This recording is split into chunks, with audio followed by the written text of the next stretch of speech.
Nós, a Europa, tem a ver com a Europa, tem a ver consigo. À sexta, uma reflexão sobre a atualidade europeia.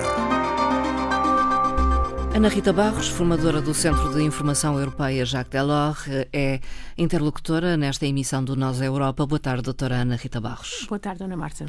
Vamos começar por falar do programa de trabalho da Comissão Europeia para este ano de 2025. O que é que podemos realçar? O programa foi, para já, uma nota foi publicado muito perto da meia-noite de lá, na terça-feira, dia 11. E isto parece uma coisa normal, não é? Não? Exatamente, porque esperou que terminasse a cimeira da inteligência artificial em Paris. E já vamos falar sobre isso. O programa, como sempre, determina as principais estratégias, planos de ação, iniciativas legislativas da Comissão para este ano. Sim. Mas não só, também lança as bases para os futuros anos, porque estamos em início de mandato da Comissão Europeia. E a primeira preocupação é a competitividade da União Europeia. E simplificação e defesa. São os três eixos, digamos assim. São linhas mestras para os próximos 5 anos. O lema é construir uma Europa forte, segura e próspera. Após a cimeira que falámos da inteligência artificial e das críticas duras formuladas pela vice-presidência dos Estados Unidos, a União Europeia, na sua versão, porque já existia uma versão anterior, não era a final, resolveu retirar do programa a abordagem sobre a regulamentação da matéria tecnológica. Isto é visto por uns como uma resposta àquilo que os Estados Unidos formularam na cimeira e por outros como captação de capitais para a Europa. Durante a cimeira, que tinha como objetivo promover a inteligência artificial centrada no ser humano, o que aconteceu foi eclipsar-se esta vertente e falar-se muito dos investimentos anunciados. A União Europeia anunciou muitos investimentos, a França também, nesta área das tecnologias. Portanto, esta decisão da retirada da regulamentação é vista como uma abertura ao capital, atração de investidores e, portanto, priorizando aquilo que falámos no início da competitividade. O Parlamento Europeu, que analisou o documento esta semana também, depois da apresentação pública, criticou, principalmente o redator que tinha sido o autor desta regulamentação e que, curiosamente, é do PPE, do Partido Popular Europeu, do qual faz parte também a Presidente da Comissão. Um outro aspecto neste programa de trabalhos é a criação da União Europeia de Defesa, da criação de uma União Europeia de Defesa para, exatamente, responder de uma certa forma, na medida do possível, à segurança europeia, que é uma das prioridades. O documento agora vai ser adotado, veremos o que é que aí vem. Outra questão e que faz parte de uma comunicação da Comissão Europeia tem a ver com o novo quadro financeiro plurianual de 2028 a 2034. E são 7 anos, mas normalmente essas coisas são negociadas e anunciadas com antecedência. Nesta semana, a Comissão apresentou, de facto, através de uma comunicação, as novas linhas do quadro financeiro plurianual e um dos aspectos é a necessidade de financiamento. E diz mesmo, é preciso garantir a parte financeira da cobertura dos Estados. Isso vai ser um assunto polémico, mas está em cima da mesa. Há necessidades crescentes. Há necessidades crescentes e a Comissão diz mesmo no seu comunicado. Para garantir o reembolso do plano de recuperação e resiliência, da altura da pandemia, é necessário um reforço. Porquê? Porque o reembolso deste plano vai exigir por parte da Comissão 20% do orçamento anual. É dedicado. É exigente, sim. É muito exigente, portanto é um valor bastante elevado.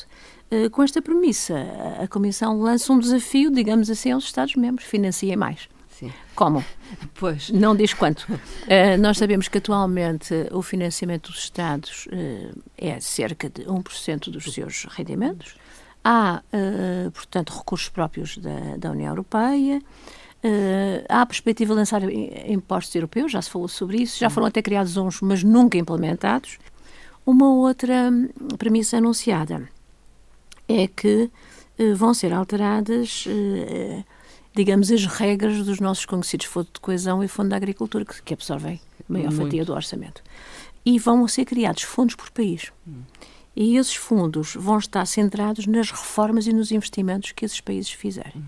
Além disso, introduz também um aspecto positivo, que é uma certa flexibilidade.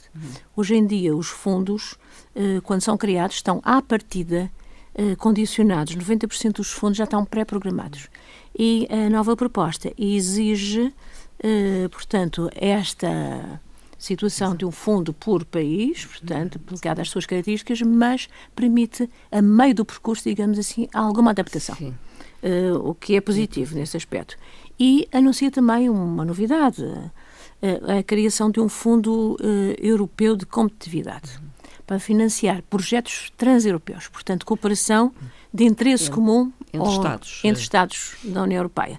Quanto é que vai ser a afetação?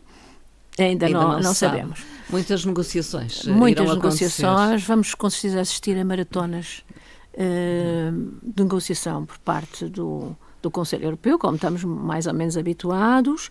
Temos também que contar com os países mais conservadores em termos financeiros, o caso dos Países Baixos, da Alemanha, da própria Áustria.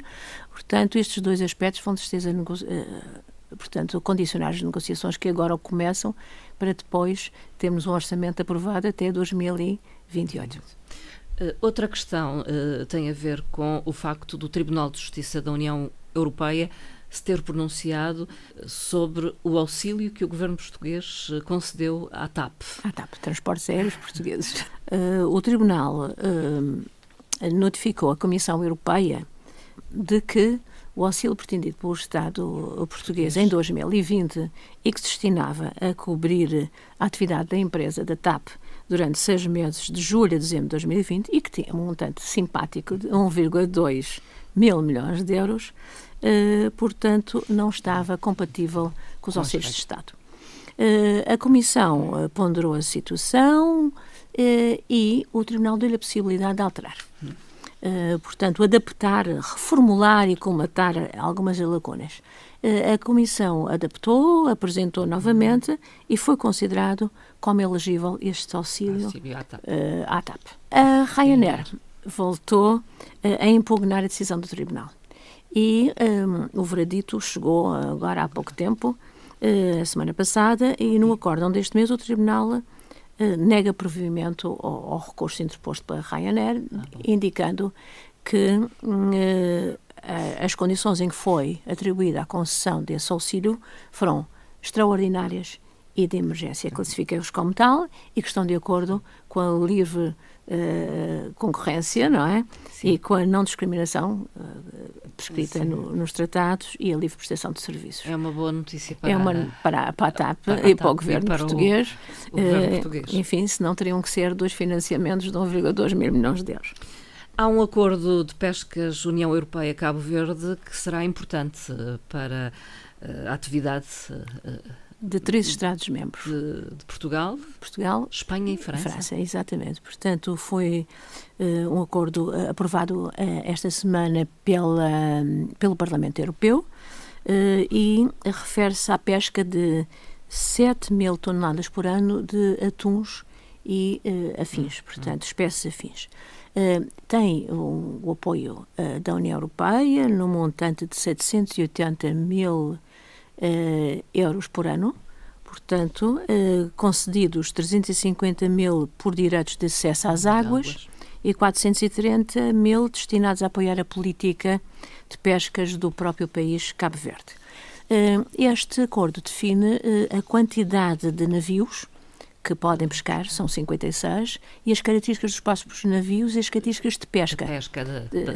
De cana e de arrasto, portanto, são bem definidas. O acordo é válido por 5 anos, portanto, todos os anos são despendidos estes montantes que nós referimos pela União Europeia.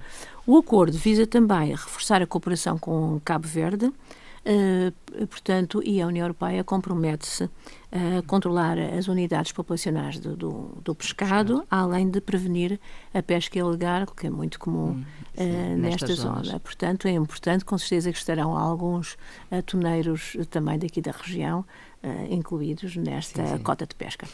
O BCE volta a descer a taxa de juro. Sim, voltou a descer em vigor desde o dia 5 de fevereiro. Portanto, passou um pouco despercebido, talvez por já ser muito comum. E não sei se vamos ver qual o comportamento no próximo Conselho de Governadores, que se realiza a 6 de março. Já não é a primeira vez que há duas descidas seguidas. Espera-se pelo menos mais descidas até junho próximo. A descida foi de 25 pontos base para a taxa que normalmente nós temos como referência, para a taxa de facilidade permanente de depósito, baixou para 2,75 e as outras 2,90, 3,15. Aqui que se atribui isto na medida em que os preços até em janeiro subiram relativamente a taxa dezembro. De inflação mantém-se praticamente ou até subiu ligeiramente. Subiu ligeiramente, muito por causa dos custos da energia, não é? Nós sabemos que sim. O que é que acontece? É pela estagnação da economia da zona euro. Aliás, devem estar para si publicados, deve ser segunda-feira, os dados das previsões de inverno, que não são muito exaustivas, mas que são, refletem alguns dados importantes. As previsões económicas de inverno, veremos o que é que acontece.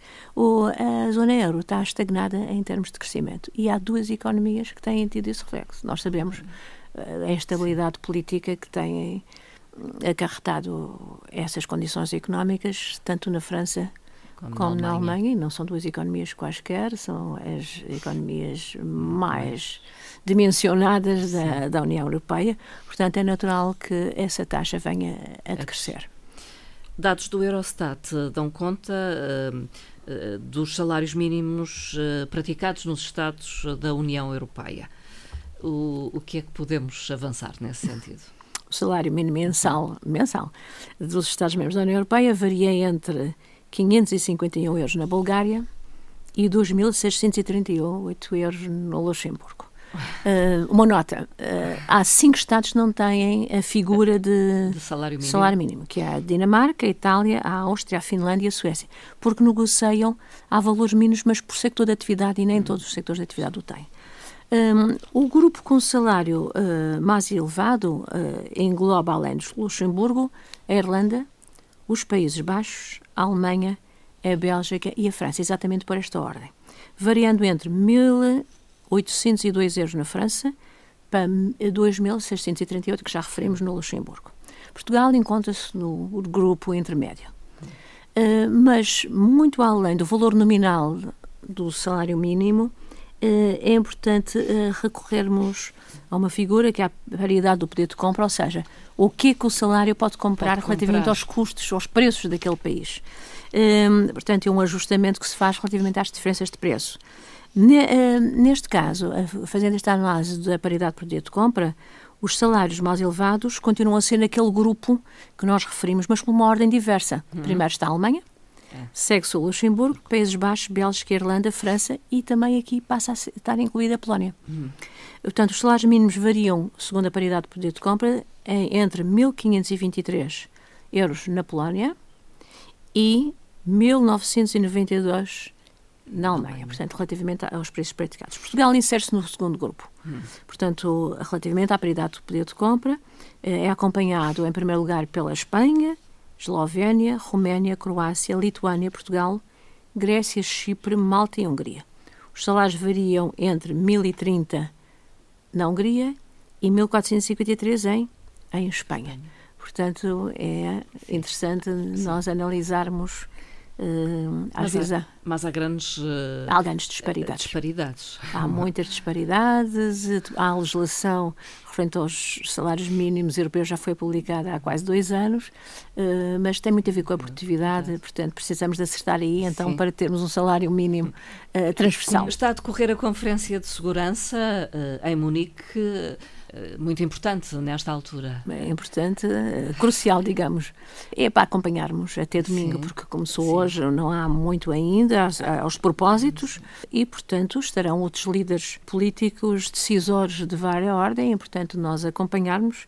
É nesse sentido que trazemos aqui esta temática. Vai falar, sobretudo, segurança global, resiliência democrática, alterações climáticas, parceria transatlântica, estarão em foco estes temas. É interessante acompanharmos não só os trabalhos, como as conclusões no próximo domingo. Doutora Ana Rita Barros, vamos terminar a conversa com uma frase. Uma frase da Presidente do Parlamento Europeu, Roberta Metsola, dirigida aos líderes europeus numa reunião bem recente. E diz o seguinte: defesa, comércio, realidade política. As expectativas sobre nós são elevadas. Devemos estar prontos para dar resposta de forma eficaz, robusta e até drástica. A Europa deve ser responsável pela sua própria segurança. Ninguém o fará por nós. Roberta Metsola. Com essa frase bem significativa terminamos. Doutora Ana Rita Barros, obrigada. Obrigado eu, Dona Marta. Até breve. Boa tarde. Obrigada.